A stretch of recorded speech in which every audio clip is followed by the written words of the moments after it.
శ్రీ చైతన్య కాలేజీలో రెండో రోజు ఐటీ సోదాలు కొనసాగుతున్నాయి. మాధాపూర్లోని హెడ్ ఆఫీస్లో నిన్నటి నుంచి తనిఖీలు జరుగుతున్నాయి. ఏపీ, తెలంగాణతో పాటు 10 ప్రాంతాల్లో ఐటీ దాడులు జరుగుతున్నాయి. 5 కోట్ల రూపాయలను అధికారులు స్వాధీనం చేసుకున్నట్లు తెలుస్తోంది. అడ్మిషన్లు, ట్యూషన్ ఫీజుల పేరుతో డబ్బులు వసూలు చేస్తున్నట్లు అధికారులు గుర్తించారు.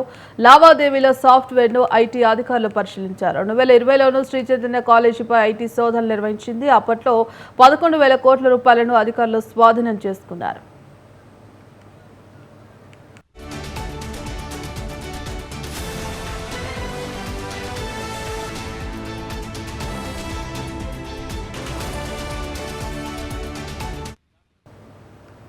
ఇందుకు సంబంధించి కంప్లీట్ అప్డేట్స్ మా కరెస్పాండెంట్ ఉషా అందిస్తారు. ఉషా, భాగ్యశ్రీ శ్రీ చైతన్య కళాశాలల్లో దేశవ్యాప్తంగా ఉన్నటువంటి బ్రాంచ్లు ఏవైతే ఉన్నాయో ఇటు హైదరాబాద్, విజయవాడ, గుంటూరు, అలాగే ముంబై, ఢిల్లీ, చెన్నై ఈ 6 ప్రాంతాల్లో కూడా ఏకకాలంలో ఐటీ శాఖ అధికారులు అయితే నిన్నటి నుంచి కూడా ముమ్మరంగా సోదాలు అయితే కొనసాగిస్తున్నారు. ఈ సోదాల్లో భాగంగా ఇప్పటి వరకు రెండో రోజు కూడా మాదాపూర్లోని ఈ తెలంగాణ వ్యాప్తంగా చూసుకున్నట్టయితే మాదాపూర్ హైటెక్ హైదరాబాద్ లో ఉన్నటువంటి మాదాపూర్ మెయిన్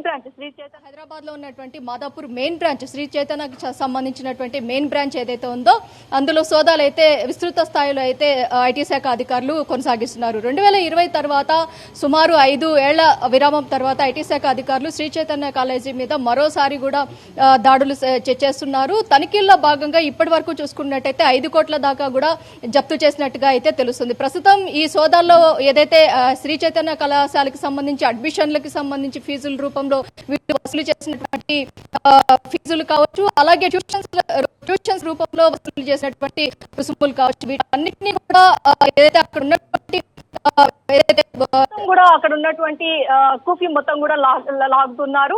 శ్రీ చైతన్య కళాశాలకి సంబంధించి గతంలో కూడా అనేక ఏదైతే ఐటీ రిటర్న్స్ కి ఇంతవరకు అనేక సార్లు కూడా ఐటీ రిటర్న్స్ కి వీళ్ళు ఏదైతే ఆదాయ పన్ను శాఖకు వీళ్ళు పన్ను కట్టడం లేదు అన్న కోణంలో కూడా అభియోగాలు ఉన్నాయి. కాబట్టి ఈసారి ఆదాయ పన్ను శాఖ 5 కోట్ల దాకా కూడా సీజ్ చేయడం అయితే ఇది చర్చనీయాంశంగా ఉందనేసి తెలుస్తుంది. శ్రీ చైతన్య కళాశాలలతో పాటు అటు ఏదైతే దేశవ్యాప్తంగా ఉన్నటువంటి బ్రాంచ్లు ఏవైతే ఉన్నాయో ప్రధాన నగరాలైనటువంటి ఢిల్లీ, ముంబై, చెన్నై, అలాగే విజయవాడ, గుంటూరు మొత్తం ఈ పలు చోట్ల కూడా సోదాలు విస్తృత స్థాయిలో అయితే కొనసాగుతున్నాయి. ప్రస్తుతం సోదాల్లో భాగంగా రెండో రోజు కూడా కొనసాగుతున్నాయి. మొత్తం ఈ ఐటీ శాఖ ఏదైతే శ్రీ చైతన్య కళాశాలలో యాజమాన్యం ఏదైతే ఉందో యాజమాన్యం మొత్తం కూడా ఈ ఫీజుల రూపంలో వసూలు చేసినటువంటి వాటిని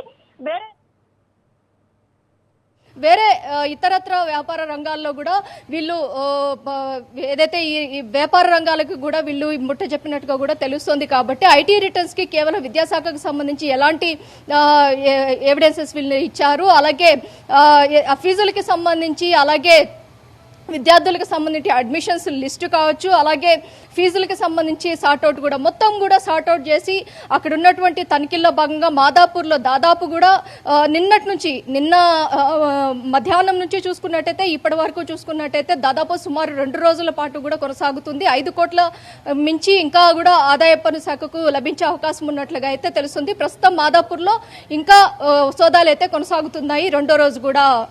Bhagyashree. Right, thank you Usha.